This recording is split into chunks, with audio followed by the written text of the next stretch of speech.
Ignite is an ongoing series of speedy presentations. They've ranged from building multi-person pogo sticks to hacking chocolate. Any topic the geeks hold dear. Each speaker gets only 5 minutes and 20 slides that auto-advance every 15 seconds. $6 to $8 million. That's the estimated number of cats and dogs in inner animal shelters every year. 2.7 million. That's the estimated number of healthy, adoptable cats and dogs that are euthanized every year. Pet overpopulation. It's a huge problem. Too many animals, not enough homes. The majority of animals in inner shelters are strays, and of that, it's estimated only 10% are spay and neutered. The veterinary community recently acknowledged that safe, efficient, accessible sterilization programs are the best antidote to the mass euthanasia of animals due to pet overpopulation. So it stands to reason that mandatory spay-neuter laws could reduce the number of animals that are needlessly euthanized every year. I say could, because the powers that be seem to be reluctant to pass these type of laws. So let's look at 3 of those reasons and see if they're really valid. First, it's too expensive. It's too expensive to hire the officers to enforce the laws. But think about it this way. Every January, the headlines read, "New laws passed in California."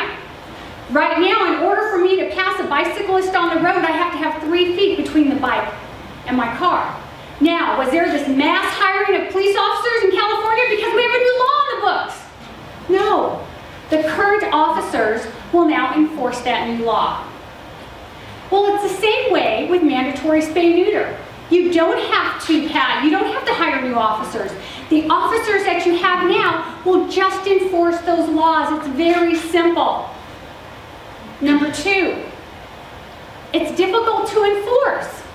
You don't have the money to hire the officers, and people that don't want to comply, they're going to go underground and not even license or vaccinate their animals.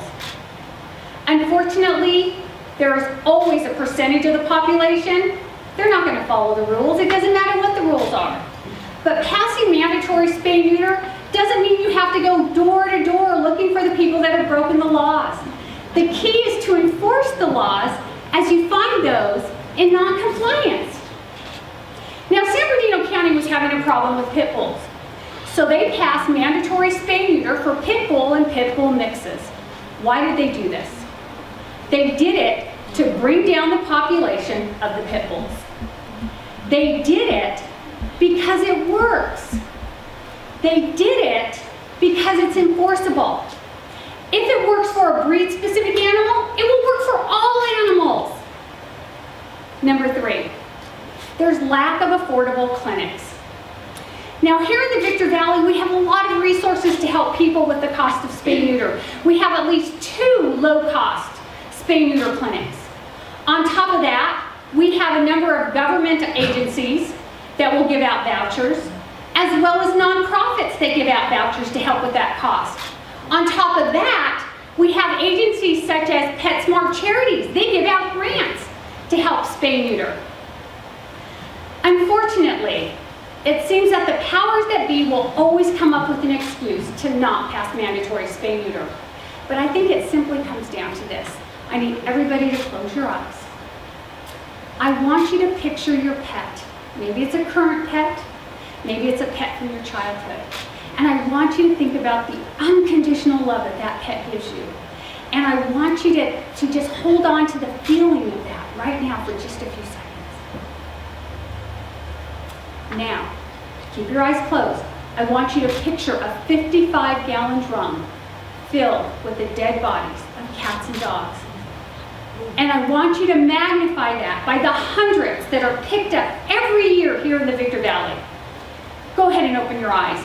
When is enough going to be enough? When are we going to stop the madness and tackle the problem of pet overpopulation by passing mandatory spay-neuter laws? Now, passing these laws is not a quick fix. Passing mandatory spay-neuter laws today doesn't mean that tomorrow we're going to euthanize less animals. But given time, 2-3 years, we will be euthanizing less animals. The town of Apple Valley, they passed a mandatory spay-neuter law for dogs. If you have a dog, you have to spay or neuter it, or you have to get a breeder's permit. But you know what? They don't call it mandatory spay neuter. The powers that be need to quit being afraid. The powers that be need to stand up. They need to grow a pair so we can snip a pair and save the life of animals like these. Snip up.